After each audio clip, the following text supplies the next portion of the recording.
allegiance to the flag of the United States of America and to the republic for which it stands, one nation, under God, indivisible, with liberty and justice for all. Okay, welcome everybody to the general meeting of Monday, January 22nd in the Southampton Town Board of Trustees here at 1 o'clock. Town Hall, welcome to the folks on Zoom if you are joining us. I will ask the Secretary Treasurer to start with the roll call, please. All right. President Scott M. Horowitz. Here. Secretary Treasurer, I am here.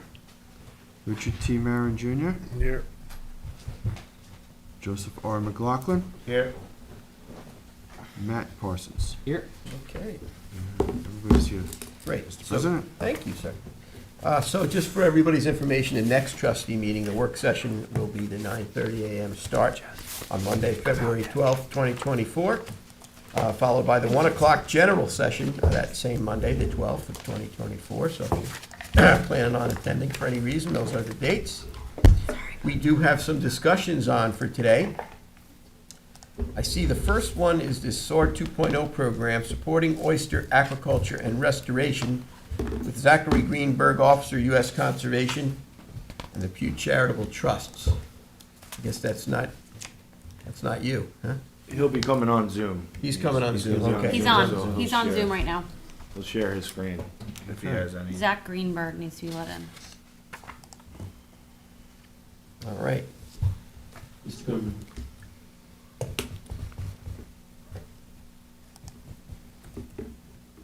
Not so Zoom, huh? Well, you know. Technology. Hi, good afternoon, this is Zach. Hello, Good good afternoon, afternoon, Zach. All right, wonderful, so you can hear me okay. Is now a good time to get started, or? Sure, Yep. you have the floor, sir. You have the floor. Thank you, gentlemen. Let me just get my screen sharing here.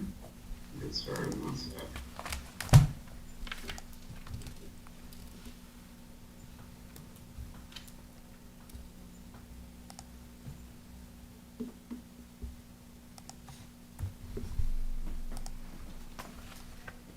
And then I'm just gonna ask if folks can see that title slide there. Yes, sir. Yes. Yes. All right, pretty blue there. Okay, awesome. Okay, well, thank you so much.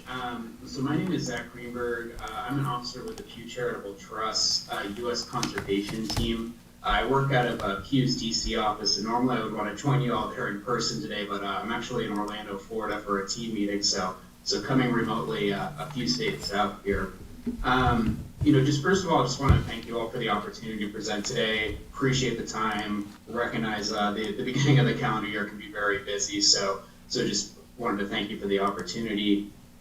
Just real quick, I only have maybe like 8 or 9 slides to go through, but just wanted to talk to you a little bit about what the SOAR program is, what the SOAR 1.0 program accomplished, specifically in New York last go around. And then also a little bit of news about SOAR 2.0 and what we're thinking moving forward, and talk to you a little bit about a proposal that we'd like to share in the Weesock Creek area in Western Shinnecock.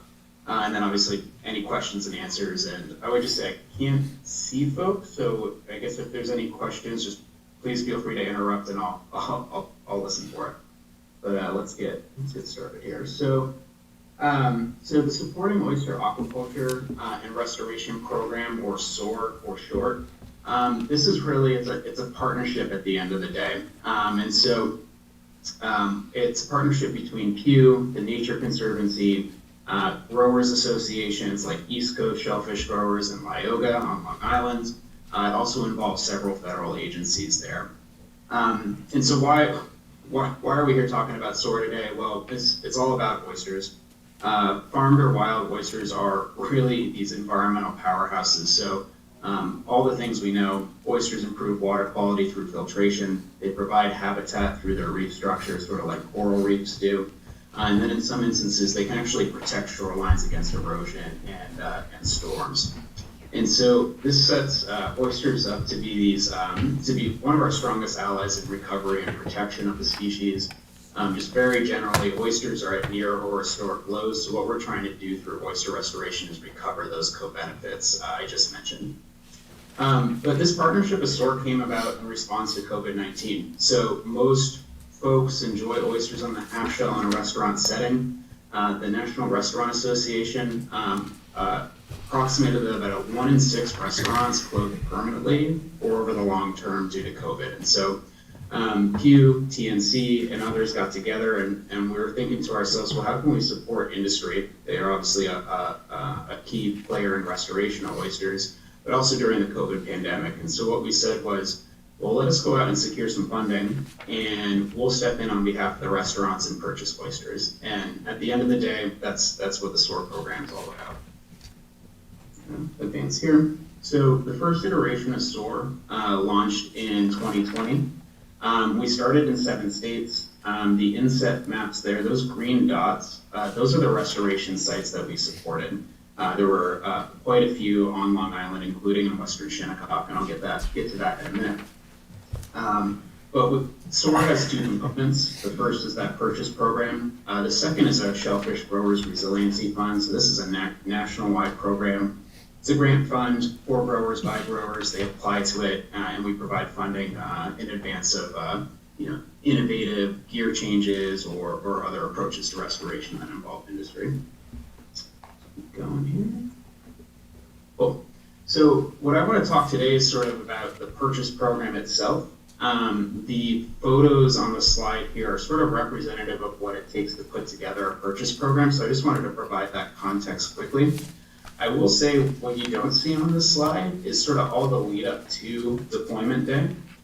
So site selection, pre-deployment monitoring, grower outreach, engagement, and contracting. And then there's also post-deployment. So SOAR does, before we put oysters out, we do monitoring in the area. After we put oysters out, we monitor at least once a year later to look at the results. And just to navigate these photos, they're a little small, so my apologies, but top left, that shows growers dropping product off.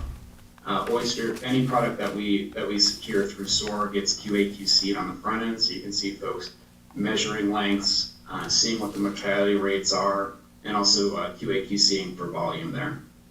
That middle row of photos there is reconsolidating product to get it out to the restoration site. That middle tank photo there is actually the start of a brine dip. So we did that to head off any biosecurity challenges when moving around oysters. And then that bottom row is just deployment. So getting those oysters out onto a pre-selected restoration site. Yeah. So what did this look like in New York? Well, we worked with several dozen growers across the state. We purchased over 500,000 oysters as part of the initial program. We had 7 restoration sites on Long Island. Again, that map there, obviously showing Western Shinnecock Bay, and then those red stars are the 2 sites that SOAR oysters went to. And then we also had one resiliency fund application that was funded for a gear change to aluminum. And so just a little more detail about the Western Shinnecock Bay. SOAR purchased and replanted about 180,000 oysters in this area. Approximately 75% of those oysters survived the first 6 months. Mortality did increase over time. We had about 10% mortality 1 year later. But on the whole, and working with our academic partners at Stony Brook, we do feel like the SOAR 1.0 program was a success in the Western Shinnecock Bay, both for the ecoservice benefits those oysters provided and also the economic benefit to growers during COVID. Okay. So we knew we had something good going here with the Nature Conservancy and others with SOAR. And so what we did was went out and secured an additional round of funding that's funding the SOAR program through 2026. We're just dubbing this SOAR 2.0 to differentiate, but the purchase program is expanding to 8 states. You'll see on the inset map there are those states, but then specifically the 2 restoration sites that we'd like to support on Long Island, one in Oyster Bay and one in Western Shinnecock. And then some goals here on the slide, but we're also going to reissue our Shellfish Growers Resiliency Funds. We'll actually be announcing those awardees next month. And then we added a third component to SOAR focused on underrepresented communities with a goal of funding some co-development projects later this year. One more? Yeah. I think that gets us to sort of the main topic of discussion today. Just to orient to the map here, so that purple box on the right map there, that's the area that we're interested in after talking with Mike Dole at Stony Brook and folks at the Nature Conservancy and also James with the town. I'll just flag right off the bat, we're not proposing deploying oysters across that entire box that you see there, but we want to select maybe several smaller sites to place oysters in. Just a little more orienting here. So that area in red, that's the uncertified or closed waters in Weesaw Creek. So this is just outside that boundary. And the green is the Southampton Trustees closure, and also the Stony Brook Sanctuary permitted area. So what we're proposing for SOAR 2.0 is to establish a new restoration site in this area of Western Shinnecock, just along the beach and marsh edge there at Pine Neck. Some of the reasons why we're looking at this site, I wanted to talk to you about it today, just after evaluating the SOAR 1.0 sites, those red stars on the left map there, decent survival at those sites, but not a lot of signs of recruitment, so oyster reproduction. And so we thought that adding an area in Western Shinnecock, a third restoration site, could offer a new opportunity to establish some additional population of oysters in this side of the bay. We've had some Nature Conservancy staff go out to that polygon, that box there on the right map, take a look at the seabed there. It's firm, so that's good for oyster restoration. And then there's also adequate access to the shoreline there through the Pine Neck property. So good access to do pre-deployment monitoring, to do deployments, and also the post-deployment monitoring. So, and I think maybe just like a few more things about this one spot is just that, again, we're looking to be additive to restoration at large in Western Shinnecock. So, the opportunity to establish a third or new restoration site in this area, that's a great way to go about oyster restoration. And then just the accessibility too is really key. Let me see here. Just want to double check my notes. Yeah. So, and just one other thing that we were excited about, just learning more about this area of the bay was just the interest from Southampton in developing an aquaculture program for farmers. That would definitely go in the category of, hey, this could be really exciting to do something with SOAR in this area because it would be a cool opportunity to co-locate a restoration site with farms to get at that win-win benefit between industry and restoration practices. We can obviously talk a little more in detail after today about maybe there's a way for SOAR to help support that program as you all get that launched. And I have one more slide just with some proposed tentative next steps. So I just threw this together of like an anticipated timeline. It's really just for discussion purposes, and obviously would need to fill in a lot more detail if or as we move forward. But just to get a sense from you all sort of what the next steps would be and sort of the overall timeline here. Obviously we want to get you all something in writing, just a quick summary of this proposal. Also share that with DEC and our other partners. We would want to be doing outreach to growers, all the monitoring, deployment days, and then the monitoring that comes after that. So that's my last slide. So I'm happy to go back to the map or take questions at this time. But just, I wanted to thank you all again for the opportunity here and the time to discuss the SOAR program. Zach, thank you very much for your presentation. It was very good. Just to let you know, we are in the process of doing aquaculture plots in that area with commercial growers. We're going to do 1 acre plots, and we're in the process of working with the growers, Mike Dole and the college, and also the DEC to come up with a plan for the initial survey of the underwater lands prior to the aquaculture program taking place, and then 1 year and then 2 year monitoring going out on each one of the spots to see the interaction between the sanctuary areas, the clams, and the oysters that are utilized by the aquaculturists. We have the proposed one, I believe there are 16 of them, 1 acre plots, some of them in that area, some of them in areas west of there. that we're going to initially offer to the commercial fishermen. James in my office would have that map readily available for you. So if we're going to be working with you to engage with you to put more oysters in this area, that we don't, duplicate, you guys doing an aquaculture program or on the plot versus a commercial guy. So we need to have that, looked at prior to this happening. Yeah, I think that there's a lot going on in this area. This is Scott Horowitz, President of Trustees. How are you? Just, yeah, I think that we need to take like a real holistic look at what is exactly going on here, because we had, all types of plans for this area. There's a lot of activities going on there.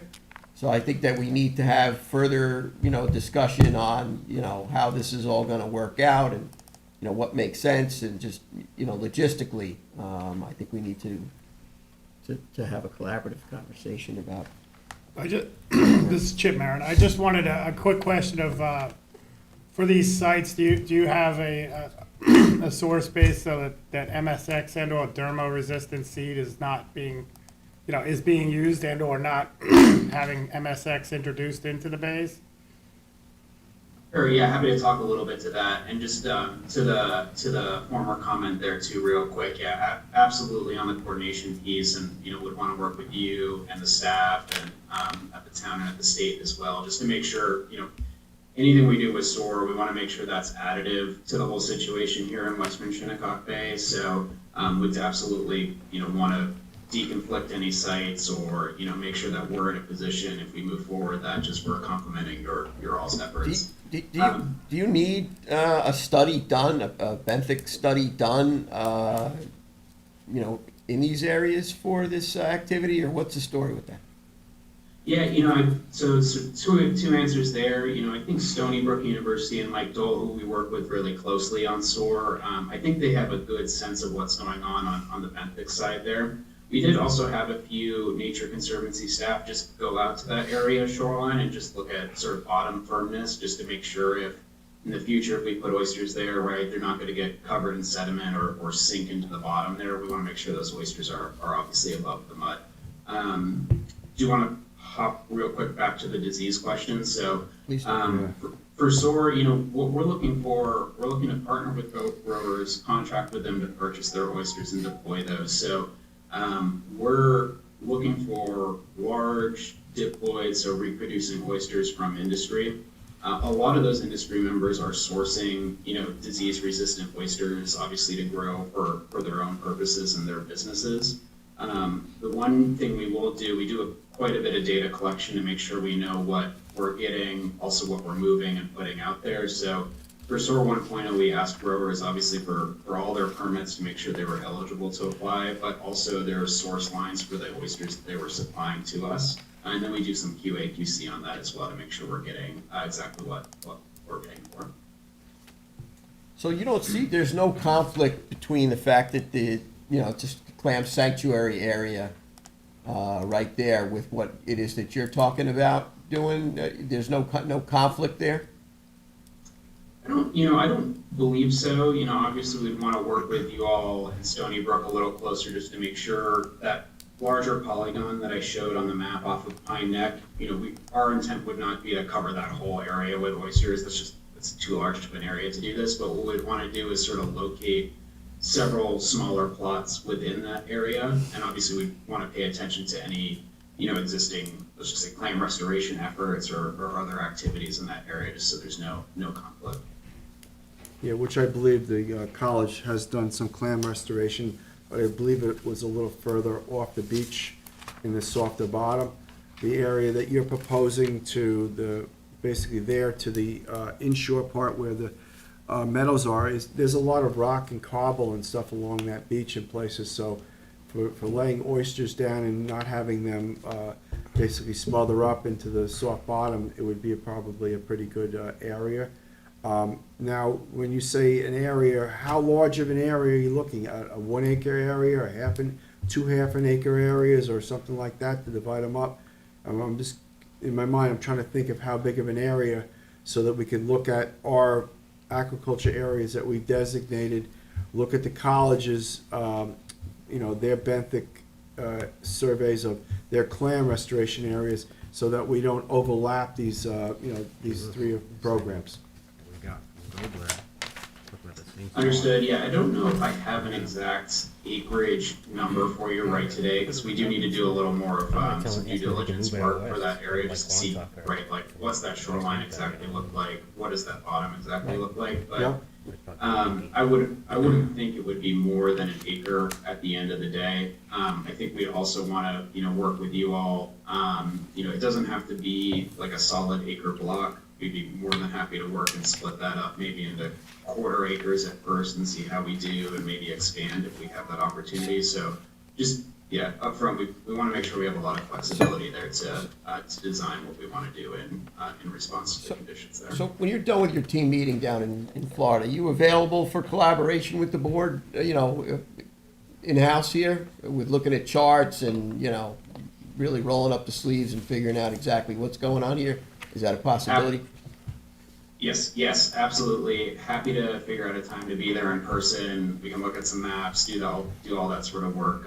More than happy to do that. Because I think that's really Yeah. what the next step needs to be, quite frankly, because, we're talking in conceptual and principles here, but I really think that we got to drill down a little bit further, and I think that needs to be done in person, and let's get some charts on the table here and see exactly what is what and see how it all works out. So when do you think you're available for that? Because I really think that's a good next step. Absolutely. I can be available as soon as you all want to meet and sit down and do that in person. Obviously tied up this week due to work travel, but happy to work with your staff and find some appropriate dates, before the end of the month, let's say. Okay, and then we could bring the college in too and have them sit down with their maps and overlay everything, so we can get your project, the college's project, and our aquaculture. We can sit down, overlay everything, and come up with a path forward. So that sounds great. You have James's, Duryea's contact right in our office, so let's talk on emails and see if we can do something within the next First week of February. if that's workable for you, yes. Great, that sounds good and like a good next step. And yep, I've got the contact info, so we'll reach out and look at calendars. Okay, Just so you guys know, we already have everything from Stony Brook and our own, so Yeah. everything's already on map, yeah. GIS, so as soon as, he comes in, we can get to work on it. All right. Take a look at it. One thing, if I may, I get a little jealous. It seems like Weesaw Creek and Shinnecock gets a lot of the great projects and attention, but, I'm more of a Merchants Bay, Seatuck Cove kind of guy, and we don't really have a lot of anything going on over there. It seems like we're having, people on top of people over here in Weesaw, but we've got a lot of good bay bottom that could potentially use some of this restoration work just a little bit farther to the west. We've got in West Hampton, there's a Trustees have a property with a great boat ramp at the end of Baycrest Avenue, and that opens up to Moriches Bay, which is wide open as far as I know. There's not as much of a footprint out in that area, and I just wonder if that'd be something that you guys would even look into or consider, moving a little bit farther to the west. I think we should absolutely keep it under consideration. Maybe what we do is make sure that's a point of discussion when I'm there in person, with Stony Brook and TNC and others, and we can take a look at the maps and sort of go from there. My only thing would just be, let's let the maps, the current uses sort of drive where we go. SOAR does have we have a finite budget, but maybe there's an opportunity to support or at least get other folks interested in additional areas there too. Right. But it's a good point as Well, I think the reason we keep choosing these areas because we did take the process with the public hearing process of basically closing them as sanctuaries. So they're, we formally went through the process, getting all the stakeholders involved in doing this. We haven't done that in Moriches Bay because it hasn't been, on the radar, and I think the college has been much more comfortable working closer to where their home base is, and Right. I think that's why.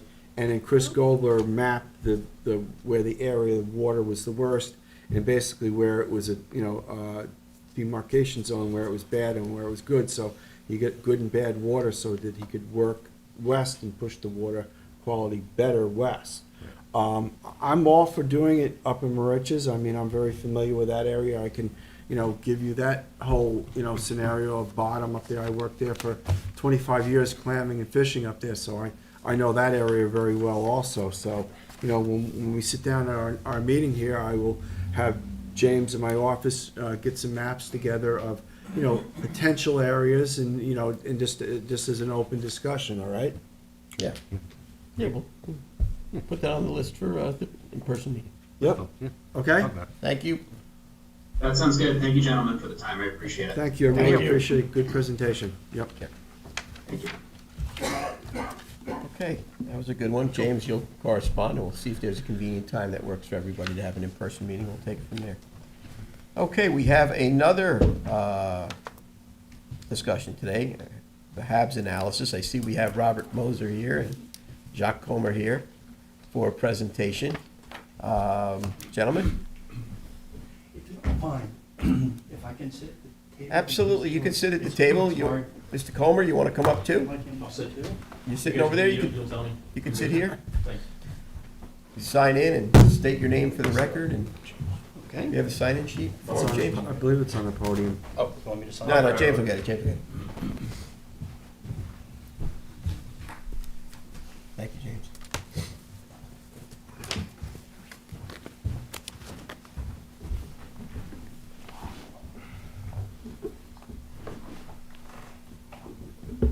You guys are flipping screens this time? Yeah, Yes. You should bring it up on there, I think, Charles.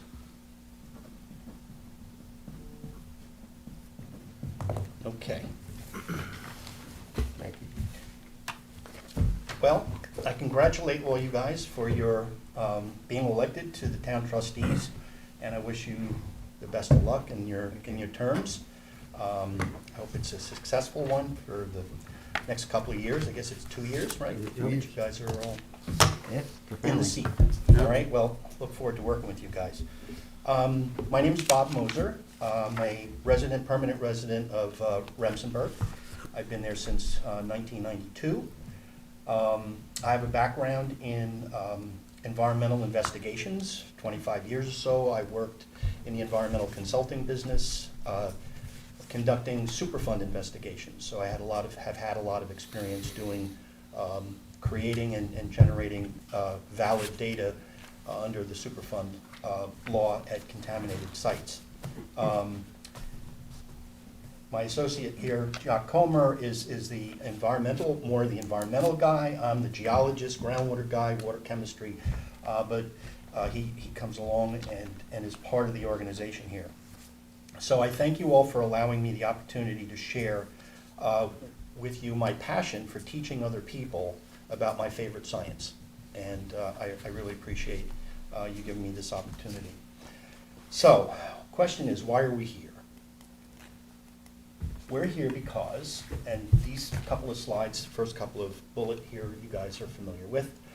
You guys are the stewards of more than 25,000 acres. Maybe that's not absolutely correct, but I think we pulled that from your information of surface water bottomlands. And as I discovered, checking in with your GIS folks, that there are over 200 freshwater bodies in the town of Southampton alone. Okay? Of course, the Dongan patent guarantees that every town freeholder's right to access and utilize these valuable resources. Something that I kind of discovered after I retired 3 years ago from trying to teach science to 12-year-olds. Talk about a challenge. So I retired from that and I was looking for some other challenges. And so in the process, I discovered that there seems to be a lack of communication between environmental agencies and the public at large regarding harmful algal blooms and these events. And so I was sort of motivated to try to do something about it. You guys are all familiar with some of the issues here in the town and some of the high-profile freshwater ponds that have cost tens and hundreds of thousands of dollars to investigate. So I think there's a need here, and I think we have to also start with an agreement that we think that harmful algal blooms are a problem. They seem to be a bigger concern upstate New York, where obviously freshwater lakes and ponds are their primary source of drinking water, as well as recreation. Here on Long Island, it feels like, well, some of the freshwater ponds are sort of ignored. And certainly they do provide they are the headwaters of our embayments, which is what brings people here to Long Island, keeps people here. And I'm not trying to undermine the importance of our marine environment, but I think the freshwater ponds seem to be overlooked. So I created something I call the Adopt a Pond Project, citizen science-based, and I say that because I'm not employed. I'm trying to gather individuals, volunteers to help with the sampling and also with the funding. I have some environmental professionals involved with the project as well as myself.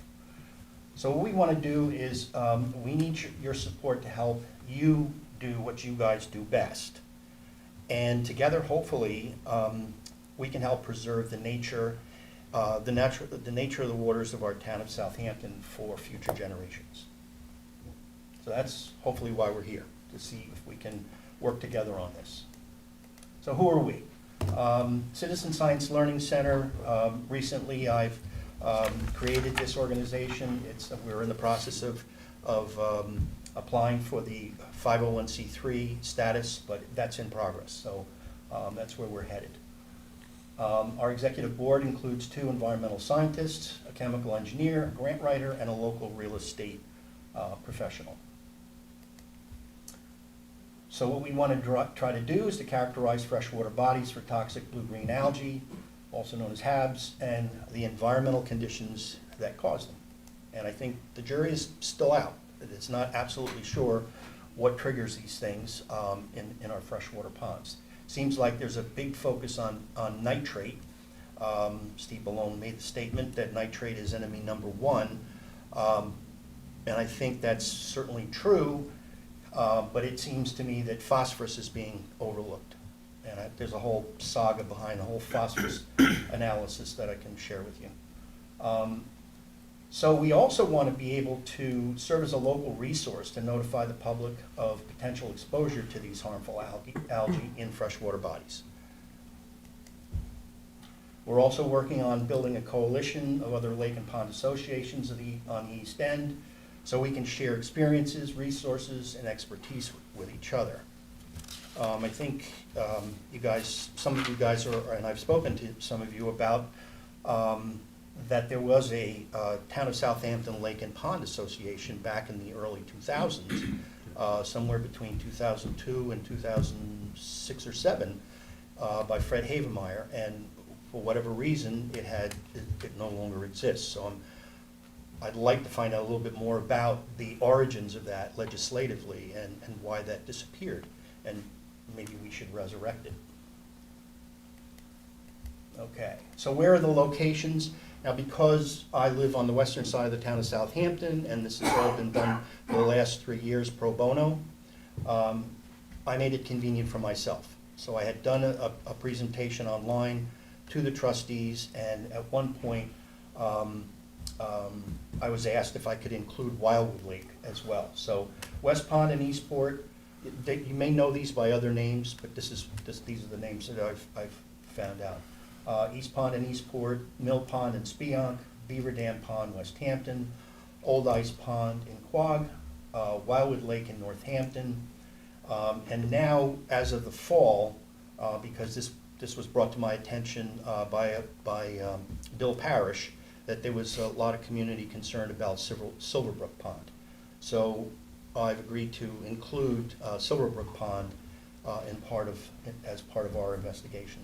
So currently, these are the 7 ponds that we're currently planning to continue to monitor. But of course, there's approximately 200 other freshwater ponds in Southampton town that maybe need some investigation or consideration. So what is our scope of work that we've been doing? Well, it started out bi-weekly. I contacted Chris Gobler, and known him for years, and he has an analysis program. It's funded by the DEC, So he's providing the laboratory analysis at the lab here at SOMAS.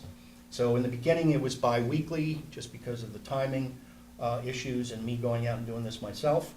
And then as of last summer, because I found some help from Farmingdale State College, some interns from Farmingdale, under a program that they have to help with the sampling. So we wanted to keep the students busy, so, okay, let's do it every week. All right?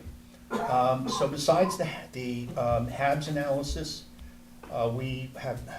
we've now collected 7 rounds of samples for analysis of nitrogen and phosphorus compounds. And because of my background, working for clients on Superfund sites, there's an importance to have valid data, and that the data is not just coming from cheesy little field testing kits out in the field, but rather that you bring it to an accredited lab that's accredited in New York State. They're called ELAP labs. So again, we had some student interns participating this past summer to help with the sampling and process and analyze the data. And as part of their program, they were responsible for reporting that in a presentation to the faculty at Farmingdale. Another little sidebar here is I'm associated as an adjunct at Farmingdale with their GIS department, and they had purchased a professional level drone with a multi-sensor, multi-spectral sensor hanging on it.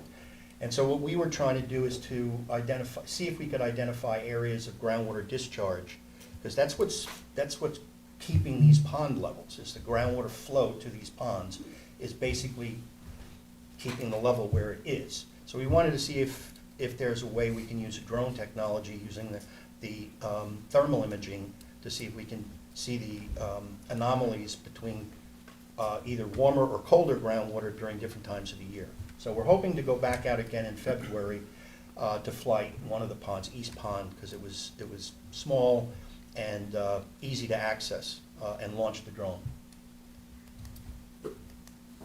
So what did we find out? What have we found out? All right, since the summer of 2021, there have been no occurrences of HABs in any of the original 6 ponds.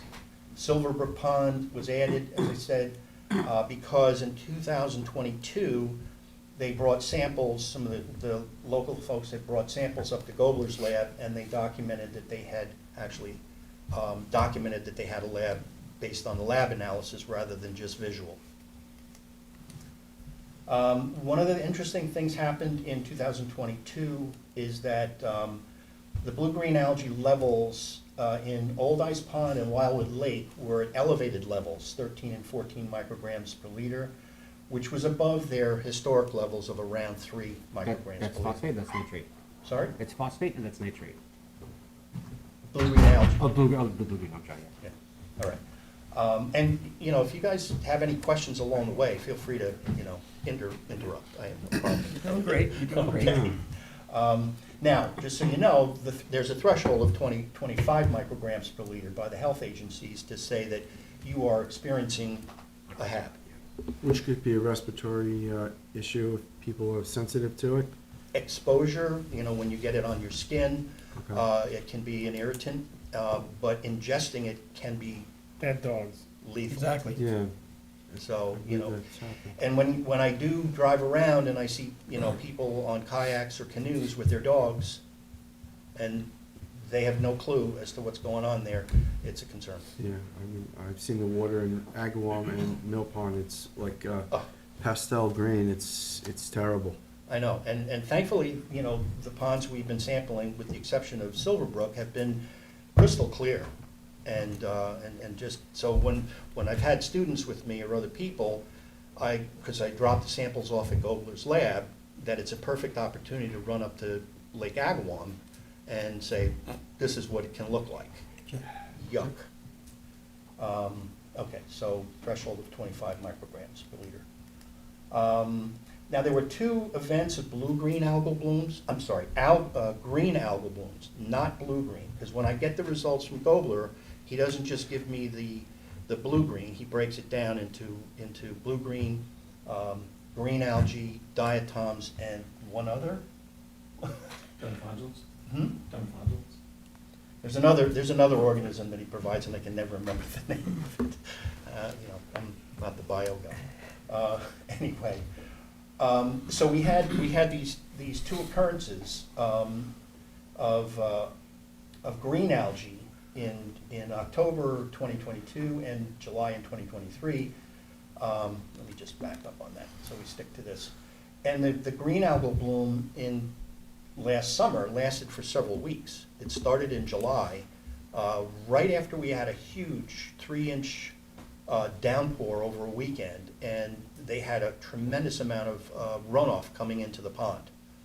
And, there was no real smoking gun, but there was just about a couple of 100 yards up the road, there was a landscaper that was storing fertilizer outside in their parking lot. So that would be a surface runoff, and it wouldn't be specifically like a phosphorus that comes up from the groundwater. Again, we don't know whether that was a source of phosphorus that came into the pond at the time. So it's again a matter of continuing to document the phosphorus levels in the pond as well as any runoff that we can try to catch. It does bring light that all the bad stuff that ends up in our ponds comes from the upland sources, which is outside of our control. So that's why, people and, businesses have to be cognizant of what they put on their property Yep. and storage-wise. I think Silverbrook suffers from that pretty badly. Yep. Okay, so now, we went out in November, this past November, and sampled the 7 ponds this time for the nutrient analysis. And the one thing that I did differently this time, and this is part of this saga with phosphorus, is that there are no labs, commercial labs on Long Island that can get the detection limits, the method detection limit low enough to see down to at least 20 micrograms per liter for total phosphorus that the DEC uses to characterize a pond as degraded. So I had to send samples up to Syracuse to the Upstate Freshwater Institute lab that can get that lower detection limit. Their detection limit is 5 micrograms per liter. The DEC standard is 20, and the labs locally can only get me down to 500. So I'm right now trying to work with the Suffolk County Health Department, say, can you help with this? Why do we have to send samples upstate New York? All right. Now what's interesting is that the nitrate concentrations appear to decrease during the summer months. When we just look at nitrate, I only have one data point for phosphorus. And so I can't really make a graph. All I know is that, what's happening with nitrate. I mean, that just because the algae is uptaking the nitrogen during the summer and not during the winter. Because this nitrogen All the isn't macrophytes, as all the productive, yeah. So again, that's the hypothesis, right, is that that's probably what's happening.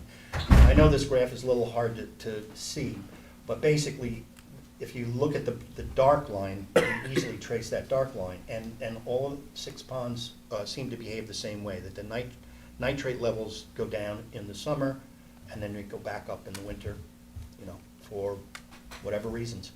We don't know exactly, but I think we can assume it's the growing season, right? The plants are growing. Okay, so why should we do this? There's a whole bunch of reasons.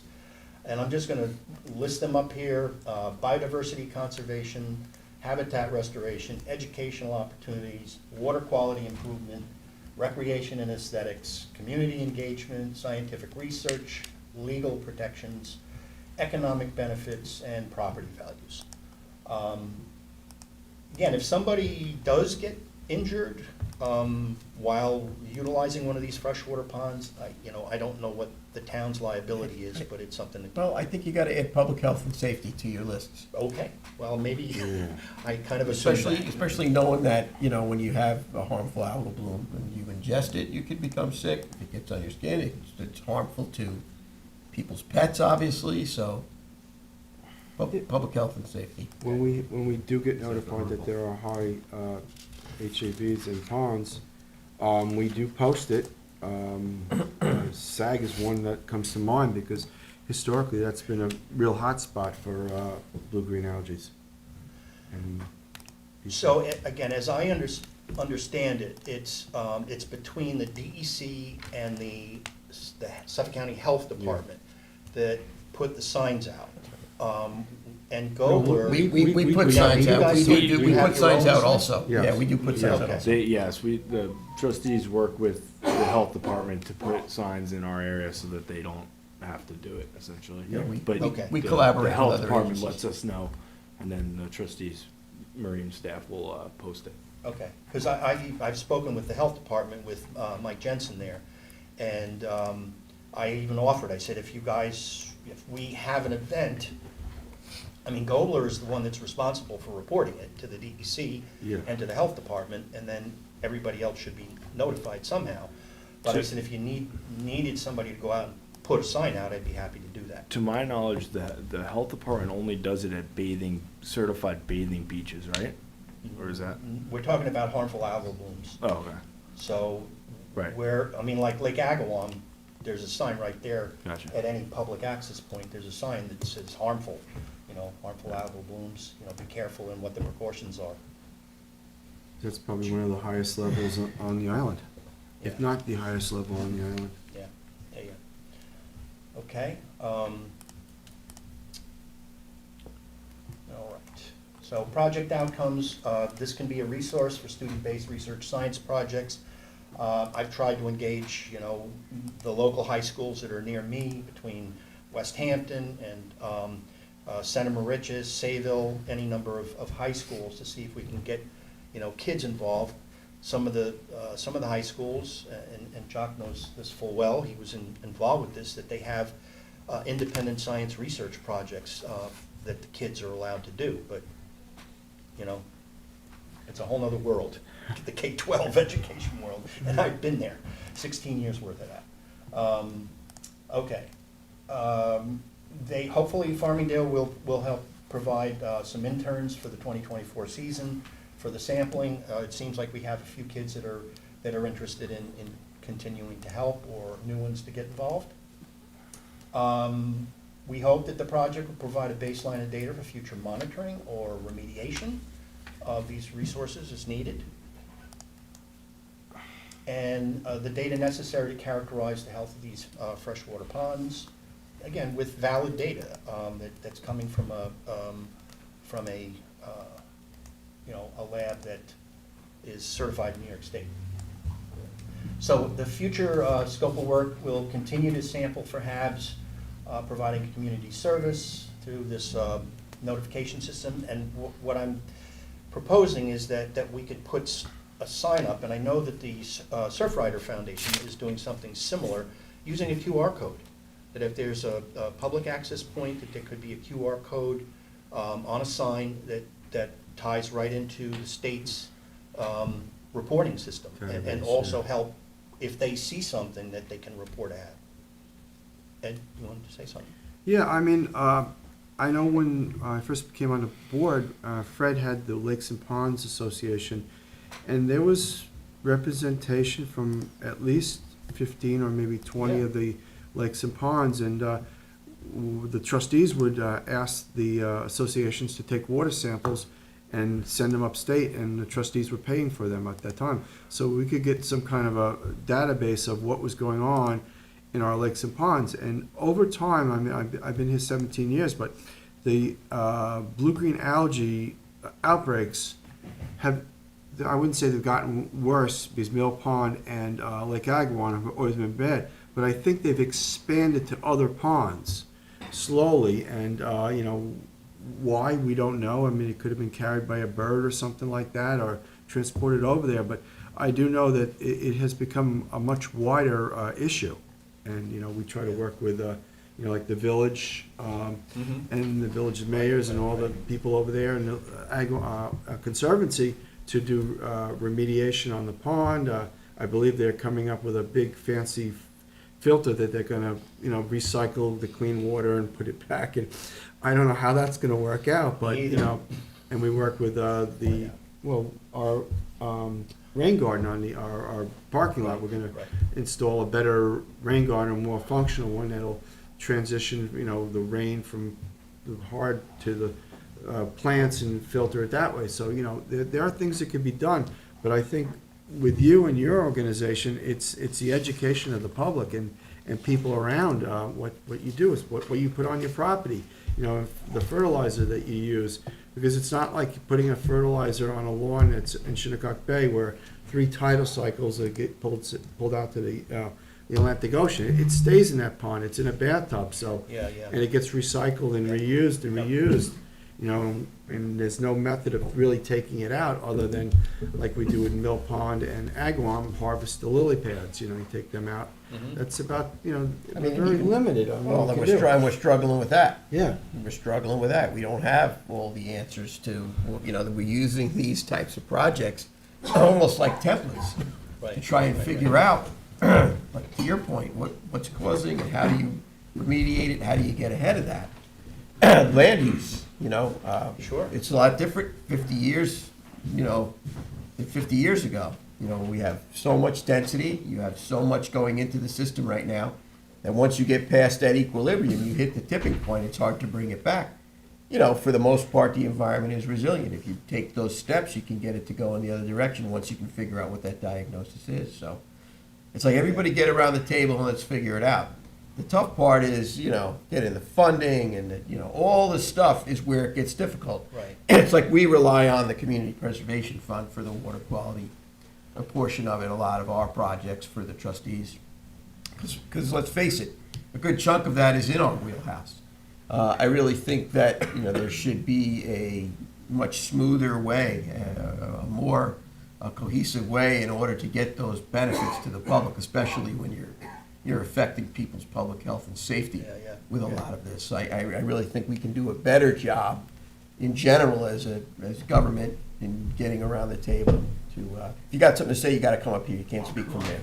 You can't speak from there. You're welcome to join Mr. Moser here, because I know you're part of the deal, but you're welcome. And you really should, out of respect, you should come up and join the There you conversation. go, that I'll did it stand to up him. here. And So, Sit down here. You gotta sit so down. one of the things You gotta that- state your name for the record. We gotta be official about this now. My name is Jock Comer. Next time you gotta wear a tie. On the board of directors of Citizen Science Learning Project and Adopt a Pond. Thank you for that. Bob Moser's a good and old educational friend. Thank you for that too. So, so many of the things that you guys are saying are absolutely spot on. Not only that, there are ponds that we have that have demonstrated the deleterious effects of harmful algae blooms, but also that, part of this is what has happened over generations, ours for sure, that has contributed to degrading these ponds. We don't know a whole lot about the small ponds, the likes of which Bob has been studying. And so that kind of background could actually help us with all of the ponds. So one of the biggest things for me is that we need baseline data of all sorts. The Silverbrook stuff isn't happening, for no reason at all. It's a great notion to say that it has to do with the drainage, because that's, it all drains to there, and then eventually to the bay, of course. So it really needs to be looked at not only from the standpoint of nitrogen, but also phosphorus, and we need to be able to access credible data and to generate credible data so that you guys can make the right decisions in terms of, where you put your resources or where we ask for resources in the state. And like using that as an excellent example, Silverbrook. Yep. I mean, if you look at all the different agencies that touch that have skin in the game, that are helping to contribute to the degradation of that specific, whether it be this, runoff coming from the highway and so forth. It's like everybody's got to get around the table and figure out how we work together to figure out what's going on, and then how do we work together on the solution as seamlessly as possible with the least amount of pain, because this problem's not going away. It's just getting worse and worse. And you have a lot of people. I mean, I commend both of you for, utilizing your time and your passion, your expertise. And I've said this to you time and time again over the course of many years, that you have this ability and that you're willing to bring it to the table to try and help for the greater good, because you bring up the generations, and that's what it's about. It's about, you've seen it going this way for this generation, going down, and you're looking forward to say, how do we get it to go the other way? And that's why you're here, and that's why, personally, why I serve on this board at large. So, you know, it's a great conversation, and I know from our perspective, or certainly from mine, it's like, I love getting people around the table to figure out how we do things. You know what I mean? Because they always seem to be tougher than they should be. But when you have a group of people that want to, you know, be successful in a common goal, generally you can figure it out. So, Well, I think education spreads too. You know, if you get a knowledgeable homeowner or a knowledgeable person, they tell to somebody else. Yeah, yeah, yeah. This is why your dog can't drink the water in the lake, and it kind of goes from there. So when do you typically start your sampling? Like April, May, like when's your timing for that? Okay, well, to answer that, we're planning to go out in February to do another round of samples for nutrient analysis, because we want to be able to see the differences seasonally with the Okay. nutrient analysis. Now, of course, we're outside of the HABs, you know, occurrence season. So once we get into June, we'll be back out sampling on a weekly basis for HABs, but also continuing, again, depending on the funding, the HABs analysis is at no cost, but the lab cost for the nutrient analysis runs about $100 a sample. And, you know, based on a monitoring program, you know, to develop enough seasonal data, we're looking at collecting at least 12 samples over the course of the year for the nutrient analysis. So you're doing one sampling per month in the winter, then you do weekly sampling in the summertime? Theoretically, Yeah. we would actually add sampling times during the fall and the winter, and then go back to the regular sampling during the growing season. And the idea being you need background data to know where you start, and that So- would make perfect sense. what can we do for you to try and All help you right, out here? all What right. is it? Well, Getting the challenge when you speak about funding and the CPF, the challenge is that when I present this to the CPF folks, can't help you. Yeah. Because of the way the language of the legislation is written, this is a monitoring program. Yes, we know about Okay. this. Yeah, we know. When I think about it, it's like, well, we go to the doctors every year, maybe for a physical, they take blood samples so that you can check to see what your health is and decide whether you need to get medication. So until we have the data, how do we know whether the ponds are healthy or not? We can look at it and say, geez, it looks clean. Wouldn't it be so cool if we could actually anticipate when and if a harmful algae bloom was going to actually occur? Or whether conditions were at least, you know, had the most correlation to algae blooms? That would be amazing. It's like predicting an earthquake, only easier. It's More doable. understanding whether it's a nutrient underload or a nutrient Exactly. overload. And already knowing the characteristics of that particular basin, whether it's Wildwood Lake, where I live, or whether it's one of the smaller ponds, because you already know where the water's coming from. You know where the runoff is coming for, you know, the Quag Ice Pond, or you know where the runoff is coming from, or you know how much of the bottom water is actually coming in. So these. Or whether it's whether it's generational water, or Legacy how stuff. old is it? Yes, Legacy for sure. Yeah, and the legacy sediment. water or not, yeah. Big difference. Like Mill Pond with the, Yeah. the carp stirring up the bottom sediments, that legacy stuff, Yeah, right? that's 50, 70 years it's gonna be happening, because the farms are still there, so it's still in the, Yeah. still in the pipeline, it's system. still coming down. Now, I'm also utilizing and have access to the USGS and Suffolk County's groundwater modeling. I mean, I come from a background of groundwater modeling as well, and I have the maps for the contributing areas for each of these ponds. So we can actually develop a watershed, not only a surface watershed, but a ground watershed based on the modeling, to say, what are the travel times, from any given point in that watershed to the pond. It's All a right. good tool. Hey, I didn't want to, Scott, Yeah, you we wanted to don't say wanna- something? Nope, good. All right, you want to know, I think we've kind of gone on with this. Scope of work, I just, the drone surveys, again, is something that I'm fascinated with, and hopefully there'll be something come out of that. We might be able to use this to actually, because the only place I can sample from is a spillway. That's the only accessible Okay. spot on the pond that I have.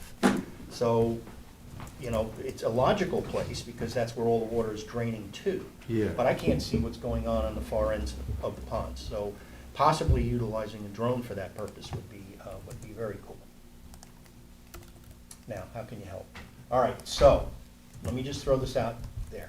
For 2024, using the costs for the lab analysis for nutrients, it's $6,700. Basically, it's $100 a sample. And so far, that cost has been borne by anyone who has contributed. I've asked, you know, I've got a GoFundMe site thing going on. I've asked for local civic associations and community organizations, individuals, and so basically the community has borne the costs of the analysis. Now we start talking about labor, because right now this has all been done with volunteers. Supplies, equipment, instruments, travel, expenses, we're looking at somewhere around $20,000. And that's for 7 ponds. Now, you could divide that, you know, $27,000 by 7, but there's an economy of scale going on here too, because when we go out, we do just a big loop. We just collect the samples and we can get all the samples. And every all day. 7 ponds are within Southampton? Those are all in Southampton. One's like the dividing line, right? And one of these boards, is that like, kind of like? Yeah, that's the edge of There's the like town of half is, Southampton. right, yeah. And we could prioritize the ponds too. I mean, it doesn't mean that we have to do all of them, but, you know, we're providing a model here for what we can do.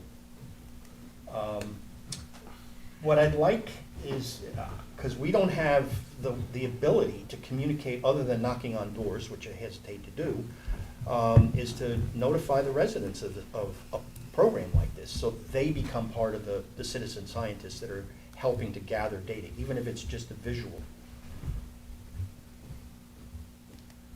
So that's, and the other thing I forgot to add was, if there's any way you guys can provide better access to individual ponds, because right now most of them have it's a difficult access, especially if I want to put a kayak in. Yeah, I mean, it's like you said, there's 200. We have to Some of them prioritize. are- Obviously, we have to prioritize. Yeah, some of them are tough to get to, I'm sure. Yeah. Good chunk of them. All Well, right. What do you get? All right. I think we've kind of hit all these things. There's the public service yeah, notification. I think that the public gets, you know, you get a lot. And it's like, it's a relatively, you know, you would think that this is a relatively small ask for one of the wealthiest communities that there is in the state. It is in terms of what, you know, we're actually asking you guys for, but the benefits not just to the residents, but also to the trustees in terms of, you know, having the trustees' name on something. I think that's a perfectly legitimate angle on the entire thing, is to have you guys be recognized as the people that are helping to maintain small freshwater bodies that are surrounded by communities. You know, in some cases, the communities are large, in some cases, just a few houses. Well, you know, when you talk about the environment and you talk about quality of life and public health and safety, it all should be like priorities, you know what I mean? Let us take a look at, you know, obviously we're budget constrained, as you're aware. I mean, I just thought you were gonna write us a check. Yeah, I personally have done that in the past, right? Yes, you have. Thank you So, so much. because I was, as an individual citizen, care about it all. But I think that, you know, the whole thing is to figure out a system by which we get sustainability on these things, where there's, hey, listen, this is how we handle this. Funds come from this, and this is what we do to testing, this is the database that we build up, and so on and so on. And I think that's where, you know, our board's gotta get around the table, and we gotta get some priorities on where we're going and what we're doing. And we'll do that, and, because I certainly appreciate both of you coming here and what you do. And I know exactly what you're up against and what you're trying to do. And it's a matter of how we, in our official capacities, could try and figure out how to make it all work, you know, and it's gonna take a little bit of time and We Yes. understand that. Yeah. We understand that. Yeah, you've got your challenges. But we also for don't sure. want to see a project like this that's imperative and important to kind of just fall apart and Which is- fade away, because, you know, it is going to be more and more important. which is why I personally write checks at times for things that the government can't fund. because I know that they're important to the community at large, and that's important, so. If the public doesn't want to give, you said to write a check, what if they write a check to, if they want to write a check? The public, if they want to write a check to you to help fund this. How do you get? He has a GoFundMe page. There's a Oh, yeah. QR, yeah. Yeah, I mean, yeah, I have a, Just the QR, okay. yeah, QR code, and I, pushed, I have a Facebook group for the West Hampton Beach area, that's got about 2,700 people on it, and I push that stuff out, but of course, not everybody does Facebook. Yeah, that's what I'm saying. So then it's an email campaign, so, Yeah, that's what I'm saying. anyway. I We try. have scheduled public hearings for today, so we're gonna have to move on, but Thank you very you much. guys have Thank done you so a much. fantastic job at presentation, and Nice presentation. we're gonna see what Yeah. else we can do to help. Good. Talk to Thank soon. you. Yes. Keep up the good fight, gentlemen. Thank you. Okay. We have public hearing. Thanks. So notice of public hearing for the determination of waterfowl hunting location permit number 155. It was prior adjourned on 12/18/2023 at 1. Is there a motion to Motion continue? to open it. Is there a second? Second? Seconded by Joe McLaughlin, all in favor? Aye. Okay.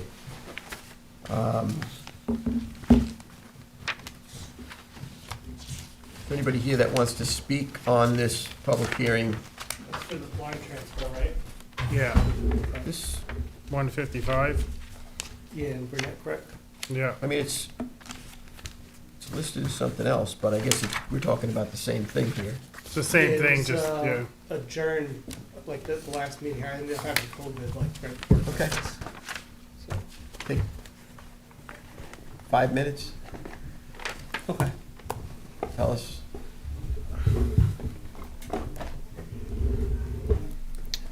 So it was Jeffrey Jones is blind. So it's in his dad's name now, and we tried transferring it a few years ago. We were told that the trustees denied it. When I go back through the meeting minutes, I don't think it ever actually got in front of you guys. So Jeff had kept it in his name for the last couple of years. Sorry, I got some seasonal asthma going on.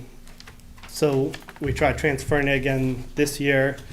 I think some of the concerns were safety concerns and multiple complaints. As far as all of us know, we haven't had a single complaint. Safety concerns, we have plenty of clearance from the houses. We haven't had any issues with neighbors. One of the comments was the blind permit was non-transferable because it was a special permit due to medical reasons. I don't think there's anything on the permit saying it was granted for, non-transferable or it's something special. And I think Jeffrey sent an email to you guys, just kind of explaining more of the history of that. And I think those were kind of the only issues, There's a group of us that we don't hunt it that much. We hunted it as kids growing up all through high school, lots of good experiences, and it's one of those spots we all make a point to go out a couple times a year. It's not a spot that gets a lot of use. We don't overhunt it. We're all very careful. It's the same people that have been hunting it since the early 2000s. I know that the one problem that is the proximity to John's blind. So Because John, Jeffrey's blind has been there from before. And I know when the other blind was getting transferred, the Bay Constables did talk to Jeff and make sure, hey, I think it's 20 feet too close. And there was a conversation. It was, no, it's good. Have guys hunt, I mean, we all hunt, and it's good if other people get the opportunity too. So we're looking at kind of well, if it was okay to let them have their blind and, make that exception for the 20 feet, that we shouldn't really have that held against us now. I mean, if it's a big I issue, mean, I of know 20 the feet, Marine maybe Patrol we can move the things Marine around Patrol slightly. the Marine Patrol filed a report saying that it was unsafe. Yeah, it's also, and I didn't know if I should really bring it up in this, but Rich hunts that blind with John, so it's a little bit of a conflict of interest having him be the one to review it. You know, we'll go and we'll shoot birds, and John's always a little, he wants to control that whole area. And he's given us a hard time over the years, and you know, we don't want to bring it to your guys' attention because it's the last thing you guys have to deal with. But we end up just kind of, you know, saying it's all right, you know, we're done for the day. We shot our birds and letting it go. And it's kind of like we were the ones that, well, we feel like we were the ones kind of, you know, playing by the rules and not having any issues, and now we're getting a little penalized for it. I mean, my concern is a global concern. You know, this is one of the few, you know, managed waterfowl programs that exists. Mhm. We have like around 300 spots. And, you know, this town is not the same town it was 50 or 100 years ago, or 25 or 30 years ago for that matter. Or Mhm. since, you know, you bring up COVID, since COVID even Yeah. changed. Substantially more people, different, right? Mhm. So, you know, you talk about waterfowl. There's a lot of people that don't understand the heritage and the traditions that the trustees are in place to protect and defend. And that becomes challenging Mhm. as time goes on, and I think you're aware of that. Oh yeah. So just in maintenance of, you know, things that are held near and dear under the Dongan patent, okay, alone, is a challenge that we, you know, we struggle to protect. So you want every I to be dotted, every T to be crossed, and when you're talking about matters of public safety, they have to be paramount. Mhm. So, you know what? It has to, in my opinion is, when it comes to public safety and guns, I'll fight to protect what, you know, you folks like to do out there waterfowling, but when it Mhm. comes to safety, you gotta be Yeah. well over. There's no, well, it's good enough. There's no good enough when it comes to public safety when you're talking about guns. Mhm. All right? No, we totally We want to be agree. the safest that we can. The other thing is, you know, the records that we have shows this spot being denied, yes. Officially, paperwork shows it being denied, and Okay. we have the understanding that there were considerations made that this was different than the normal, you know, undertaking or granting of areas. There was, as you had brought up, some special waivers relative to the situations that were occurring that no longer exist today. Mhm. So, you know, it's like, when I sit here in this public hearing, listening to you and understanding the global aspect of this whole thing and hearing what you have to say, and I'm glad that you came down to speak to us, because it's important, I Oh understand. yeah, definitely. But when I'm looking at prior denied, I'm hearing about public safety issues. I'm hearing about prior, you know, meta issues that were, you know, resolved but no longer existed. It's kind of hard to grant the transfer. It's hard to maintain this position with so much stacked against it when you're trying to preserve the integrity of an entire program. You know, I'll think about this. You know what I mean? But you came here honestly, putting your cards on the table, and Yeah. I'm telling you what I see sitting here as the president of the trustees.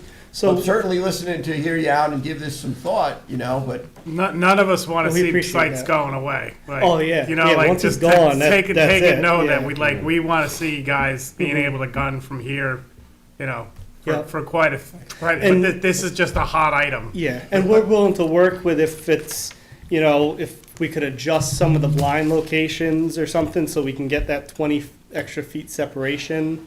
well, Whatever you guys need. we're not gonna make a decision as today. I can tell you Okay. that right now, because Mhm. there's a lot of things that have to Yeah. be considered. Now, So.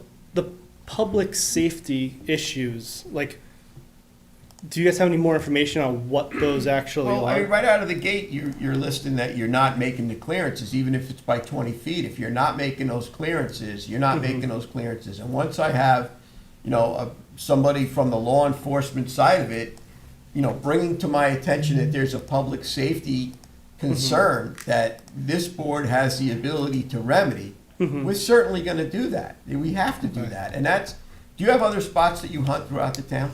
I do. You do? I have a So- spot in Mill Pond. And you've been hunting for how long? Since I could. Since you could, and Before is that this was something my that dad. you want for your child? Yep, and this is always that spot that we always say like, oh, it'll be great. Like when we have kids, all the kids will hunt it. I hear It's got a about the good spot. solid bottom. It's wadeable. I'm talking about Mhm. in general. Mhm. You understand?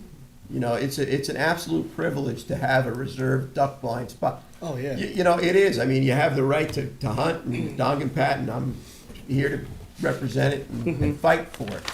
But It's just a hot item. the reserve spot is a privilege that we've got to manage so that the whole program works appropriately. This board's got a difficult job protecting what you love, you know what I mean?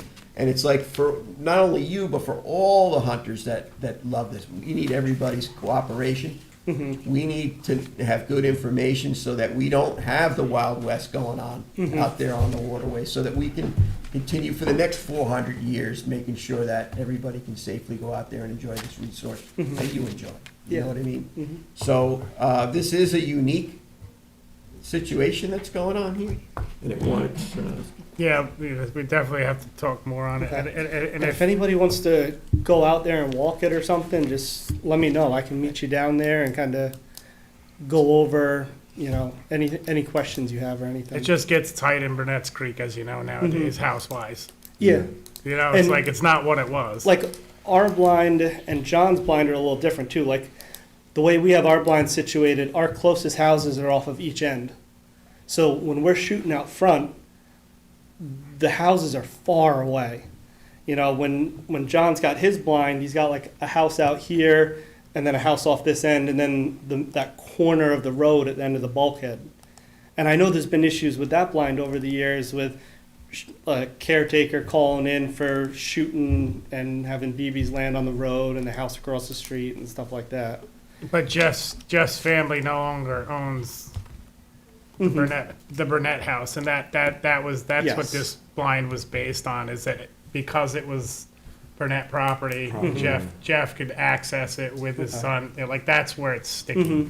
So, I mean, we have to talk it over. Well, as we a do, board. and then because of the fact that the town has changed so much, that law no longer exists.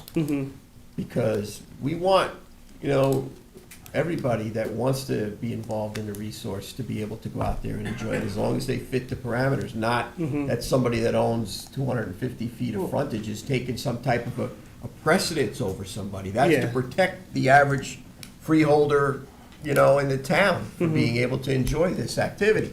You follow? So there's a lot that's going on here, you know what I mean? So you gotta recognize that it's not as cut and dry as it appears. Yeah, but one of the prerequisites that we use in determining a blind is safe or not in public safety is a recommendation of the Bay Constable, and they recommended that it wasn't safe, so. Correct. We'll And have to put that, you know, I wanna put that on the record, so. Maybe it'd be possible to have another Bay Constable review it with me or something too, because having him be the one that hunts in the blind next to it, that I didn't John know is that. adamant just- about, yeah. he wants that whole corner of the bay to himself, All right. and, So, You know, we're- it as I might be a said, we're little not more making fair. decisions. yep, I appreciate that. So I appreciate your testimony, so. we can- Yep. Is there anybody else that wants to opine on I this? think a couple topic? emails were sent. They're part of Yeah. the written record. Okay. Yeah, a lot of them were to Ann, you know, and I took Ann's spot, so Oh, okay. that's where we're at. Okay. You know, so, but, I mean, we have Ann's emails on file. I Okay. think that we will set up a parameter here, if we close this public hearing, that we leave the written comment period open for 2 weeks. To the Is next- that to the next meeting. reasonable, No, Mark? To the next meeting. February 12th. Mark? February The 12th. next meeting is not 2 weeks, right? 2 weeks. It's 3 weeks. The next meeting is 3 weeks from now, February because 12th. February only has. So you want to say yeah. 2 weeks, that way we have all the stuff compiled by that next meeting, so 2 weeks. Okay. Leave the public comment period open. I would say we close the public hearing, because there's nobody here with the exception of you. Yeah. So No. if somebody's got something to say, they can send it in writing. Yep. Is anybody on Zoom? Charles, want to talk about this? It's a good point. Doesn't sound it. Is there anybody anywhere? Anyone? All right, Thank you. it's a good day for it. All right.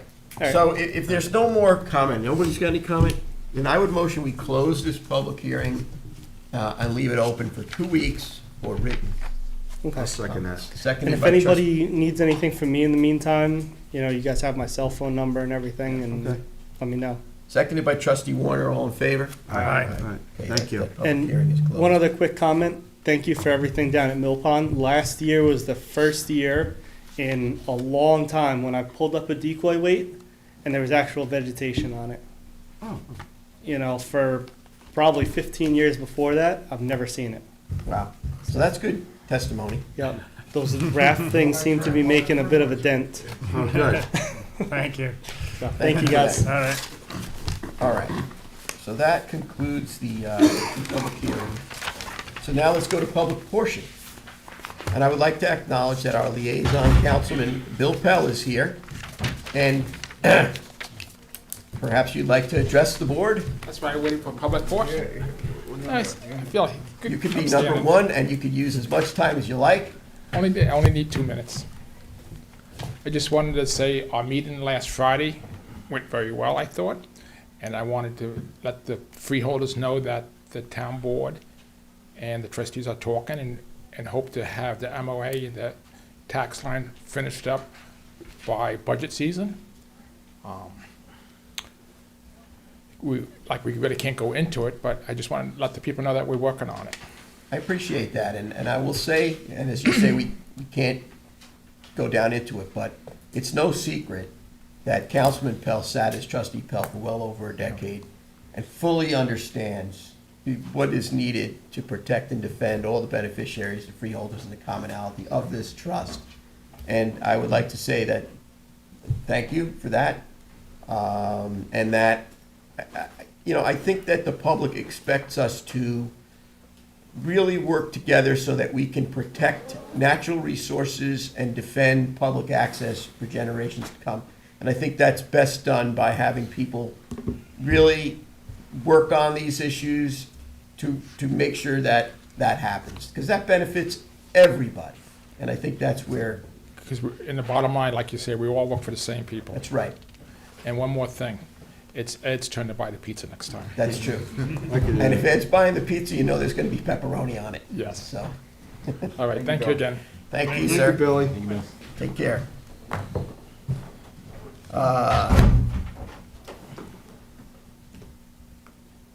All right, so let's go to the application for permit. So the Board of Trustees waives a public hearing, or it's already happened, on the following applications because it has been determined that the following projects do not raise a significant degree of public interest, or public input is not needed to aid in the decision-making process. So I have a first renewal, trustee resolution 2024-18, Swissair Resort Inc., 81 West Diana Road, Hampton Bays, tax map 900-257-3-2. I recommend it's I'll second that. seconded by trustee Warner. All in favor? Next one's me. Yes. Resolution 2024-19, renewal application of 188 Redwood LLC in the village of Sag Harbor. I'll second that. Seconded trustee Warner. All in favor? Aye. We have some resolutions here. You have another one? It's the water That's what we just went Yeah, we over. just went over that, so that, closed in 2 weeks. yeah, you want to table that I'll one? make a motion. Go ahead, Joseph. I'll make a motion to table. Resolution, we're going to leave waterfowl. I'll second it. So, okay, so resolution 2023-329 is tabled, moved by Joe McLaughlin, seconded by trustee Warner. All in favor? Aye. Motion is tabled. Trustee resolution 2024-20, resolution to authorize purchase of 5 HP desktops, 1 HP notebook, and 6 monitors. I recommend its approval. Second. Seconded by Joe McLaughlin. All in favor? Aye. Okay.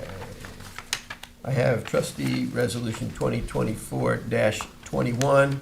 It's a notice of public hearing on an amendment of Blue Book A340, amending management products of the waters of the town of Southampton.